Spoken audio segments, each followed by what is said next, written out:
sudah hafal 30 juz. Nah, kita menghendaki di beasiswa penghafal Al-Qur'an ini kemudian muncul para penghafal Al-Qur'an.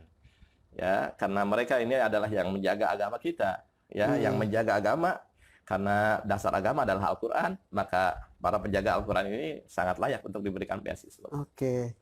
Pak Indra, Ya Rabbana wa ya Ghafurun ilahun ya ilahana nabiyuna Muhammadun rahmatul alamina ya Rabbana wa ya Ghafurun ilahun ya ilahana nabiyuna.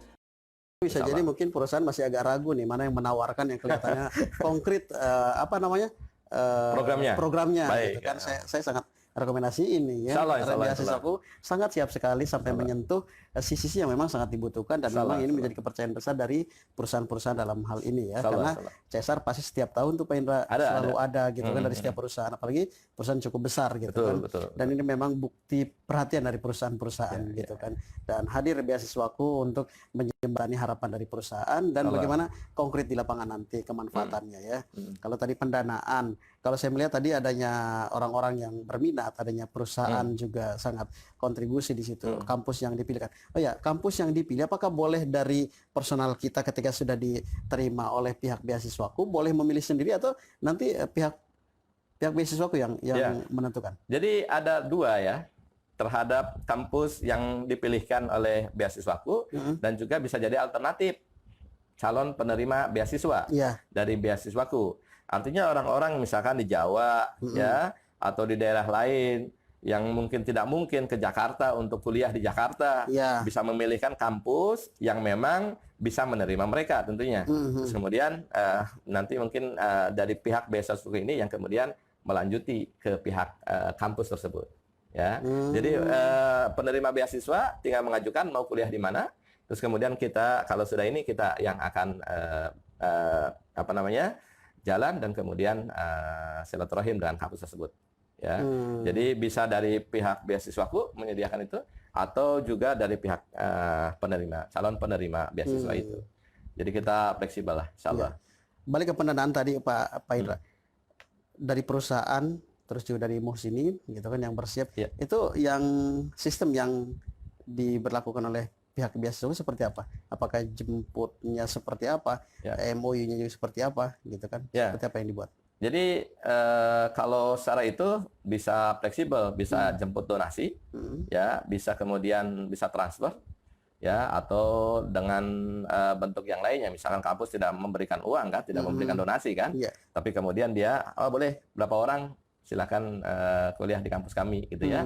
Nah itu tentunya nanti pembicaraan dengan kalau di kampus dengan rektor, ya, kalau dengan perusahaan, dengan direkturnya ya, pemimpin CSR-nya, di mana kesepakatannya, di mana kerjasamanya, nah itulah yang nanti kita coba follow up itu. Iya, biasanya cukup fleksibel, tergantung aturan main dari setiap. Ya, masing-masing perusahaan kan berbeda, masing-masing kampus mungkin berbeda kebijakannya. Nah, kita ikut saja dengan apa yang sudah berada ya. Mereka sudah siapkan. Artinya cukup mudah dan welcome kita untuk menjadi jembatan untuk. Insya Allah. Ya, mudah-mudahan bisa memberikan solusi untuk warga negara Indonesia sebagai mana umumnya memang haknya untuk mendapatkan pendidikan, menjadikan solusi untuk umat Islam yang hari ini mereka punya potensi dengan fasilitas tidak ada. Peluang ke depan seperti apa sih Pak? Gimana? Peluang pendidikan Indonesia saat ini dengan 4 kriteria tadi sepertinya Pak Indra melihat seperti apa? Ya, hari ini pendidikan memang lagi diuji ya, karena tidak sedikit lulusan-lulusan perguruan tinggi baik dalam luar negeri, tapi kemudian satu tidak bisa memberikan kontribusi terhadap bangsa, tidak bisa memberikan kontribusi terhadap agama, bahkan kemudian merusak sisi kehidupan bangsa dan negara. Kita kan kemarin ramai lah ya, ada mahasiswa Indonesia di London, ya, Manchester yang kemudian melakukan tindakan asusila. Nah ini kan berasalnya memang bukan dari Islam ini kan, bukan berasal dari agama Islam. Namun tidak sedikit misalkan di program beasiswa yang lain yang sudah mapan lah besar ya, kita tidak sudah sebutkan, tapi mapan besar.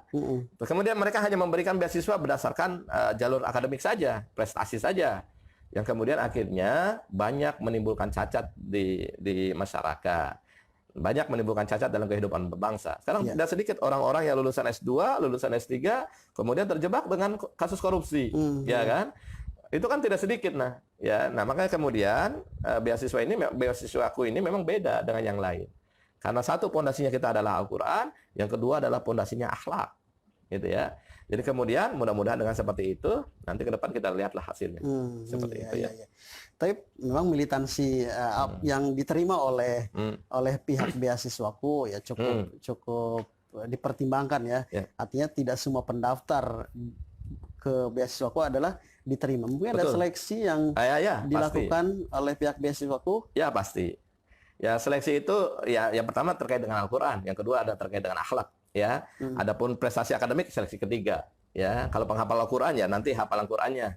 Ya, terus kemudian kalau prestasi beasiswa kader bangsa itu juga nanti akan dilihat belakangnya. Cuma pondasinya adalah Al-Quran dan akhlak itu sendiri. Al-Quran itu nanti dites sama guru Al-Quran kami. Yang kedua akhlak itu nanti yang akan datang ke rumahnya. Kita lihat kesehariannya, bagaimana dia bersikap dan yang lain-lainnya. Kita tidak menghendaki nanti salah satu penerima beasiswaku justru membuat cacat nama beasiswa. Beasiswaku kita tidak menghendaki seperti itu. Kita menghendaki apa yang nanti yang memang mendapatkan beasiswa dari program beasiswaku ini, kemudian memang memberikan maslahat untuk masyarakat. Ya, kemudian bisa memberikan maslahat untuk kehidupan bangsa, itu yang kita kehendaki semuanya. Itu ya, kita bersama teman-teman itu yang kita inginkan. Ya, selain menghendaki ya masyarakat Indonesia itu ya cerdas secara keilmuan sehingga kemudian tidak terbawa isu gitu ya. Mereka mempunyai pijakan sendiri gitu ya. Mereka punya program sendiri untuk membangun bangsa ini. Hari ini masyarakat Indonesia lebih banyak terkena isu hoak dan yang lain-lainnya karena memang mereka tidak mendapatkan pendidikan yang layak seperti itu. Iya.